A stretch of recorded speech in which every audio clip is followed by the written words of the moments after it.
नमस्कार, मेरा नाम भवतोष फोगाट है और आपका हमारे YouTube चैनल में स्वागत है।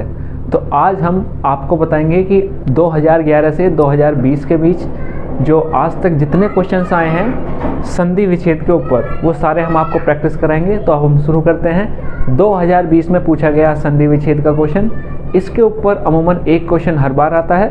तो अब 2020 का क्वेश्चन लेते हैं। हमारी ऐसी ही वीडियोस के लिए आप हमारे चैनल के साथ भी जुड़ सकते हैं और इसमें हमने सारे आए हुए सवाल जितने भी हैं 2011 से 2020 सबको एक्सप्लेन किया है। तो पहला इसमें एक क्वेश्चन पूछा गया, ये कह रहा है कि ऋग्वेद, यानी क्वेश्चन था ऋग्वेद, इसका आपको संधि विच्छेद करना था। 4 ऑप्शन थे। पहला था ऋ प्लस वेद, ऑप्शन बी था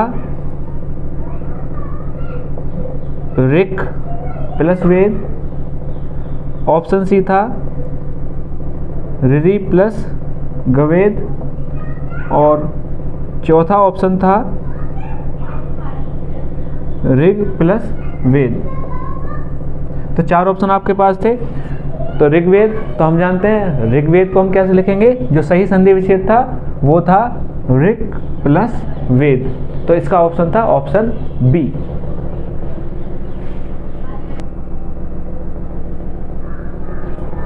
हमारा दूसरा क्वेश्चन था, ये यूपी टेट 2018 में पूछा गया था। ये था बहिष्कार का हमें संधि विच्छेद करना है। तो हम जानते हैं विसर्ग संधि में क्या होता है, जहाँ विसर्ग लगा होता है, अगर बाद में कै आ रहा है यानी उकार होता है तो वो क्या आ जाता है, वो हो जाता है हमारा सै। तो हमें देखना है इन चारों में से कौन सा ऑप्शन सही है। तो पहला बहि प्लस कार, दूसरा बहिष प्लस आकार और तीसरा बहि प्लस कार। तो हम जानते हैं जो विसर्ग है, अगर बाद में कार आ रहा है तो क्या होगा, ये जो विसर्ग है ये क्या बन जाएगा, स हो जाता है। तो हमारा सही आंसर क्या था, सी, यानी बहि प्लस कार, बहिष्कार। ये विसर्ग संधि का एक उदाहरण है।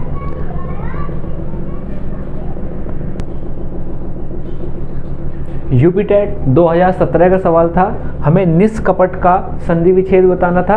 तो निष्कपट का अगर हम संधि विच्छेद करें तो बीच में क्या लगा हुआ है, हमारा स। यहाँ हमें ध्यान रखना है। तो ये है हमारी विसर्ग संधि, यानी अगर विसर्ग से पहले हमारा ई आ जाए, यानी यहाँ पे ई है और विसर्ग के बाद क्या आ रहा है, कै। तो जब भी ये हो जाता है तो क्या हो जाता है, पेट चिरा स। तो ये हमें ध्यान रखना है, यानी विसर्ग संधि। तो निष्कपट का होगा हमारा नि प्लस कपट, यानी सही आंसर था ए।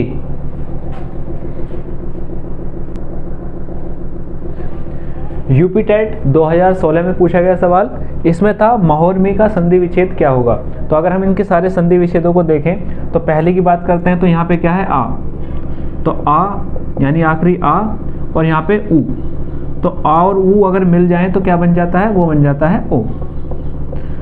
तो ये होगा हमारा महोर्मी, यानी कि आ और ऊ मिलके बन गए ओ। ये गुण संधि है, यानी एक तरह से मानिए स्वर संधि। स्वर के बाद स्वर आने से जो विकार उत्पन्न होता है उसे हम कहते हैं स्वर संधि। तो इसका सही आंसर है ए, महोर्मी का ऑप्शन ए।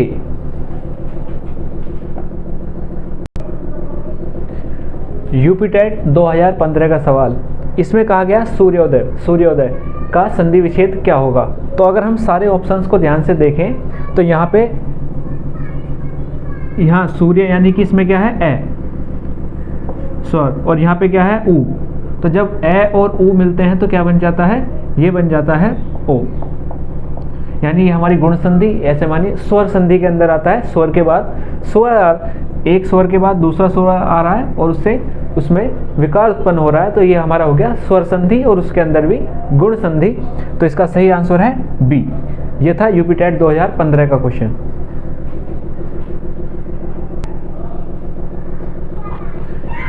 यूपी टेट 2014 का सवाल, इसमें पुनर्जन्म, इसका संधि विच्छेद करना है। तो इन्हें अगर हम देखें तो पहले ऑप्शन पे अगर हम आते हैं तो जब भी विसर्ग के साथ स्वर या व्यंजन आने से जो विकार उत्पन्न होता है उसे हम कहते हैं विसर्ग संधि। तो पुनर्जन्म का जो सही ऑप्शन है वो है पुनः प्लस जन्म। तो ये इसका सही आंसर है। यूपी टेट 2013, उसमें 3 सवाल पूछे गए। तो हम तीनों को आपको बारी बारी से बताते हैं। पहला था पवन। पवन का हमें संधि विच्छेद करना है। तो इसमें अगर हम ध्यान से देखें तो हम जानते हैं अगर ओ, यहाँ पे क्या है ओ, यानी ओ के बाद क्या आ रहा है ए, यानी ओ के बाद अगर कोई भिन्न स्वर आ जाता है तो ये क्या हो जाता है, ये हो जाता है अव।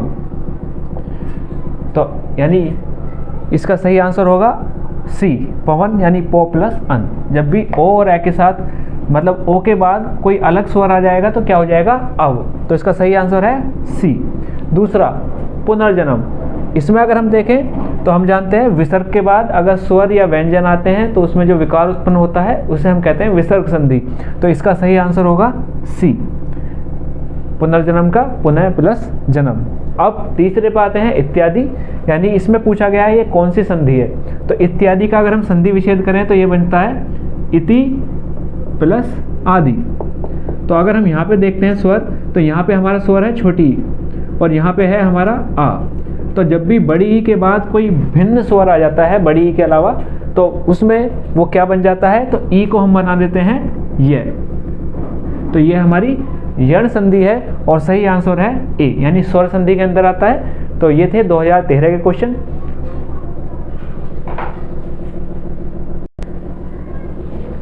यूपी टेट 2011 के पूछे गए क्वेश्चन, 3 सवाल पूछे गए थे, हालांकि एक और पूछा गया था पवन, उसका हम संधि विच्छेद पहले करवा चुके हैं। तो 3 बचे, आइए बात करते हैं। पहले था मनोरथ, कि मनोरथ का संधि विच्छेद क्या होगा। तो अगर हम पहले देखते हैं, यहाँ अगर विसर्ग से पहले हमारा क्या आ जाए ए, और ए के बाद क्या आ जाए रे, तो ये क्या हो जाता है, ये हो जाता है ओ, यानी मन प्लस रथ, ये हो जाएगा मनोरथ। तो इसका सही आंसर है ए। दूसरा विद्यार्थी, तो विद्यार्थी का हमें बताना है इनमें से कौन सी संधि है। तो विद्यार्थी का अगर हम संधि विच्छेद कर रहे हैं तो क्या बनता है, विद्या प्लस अर्थी। तो यहाँ पे क्या हुआ, बाद में क्या था हमारा आ और ए, ये क्या बनाते हैं, ये बनाते हैं आ, यानी ये कौन सी हुई हमारी दीर्घ स्वर संधि।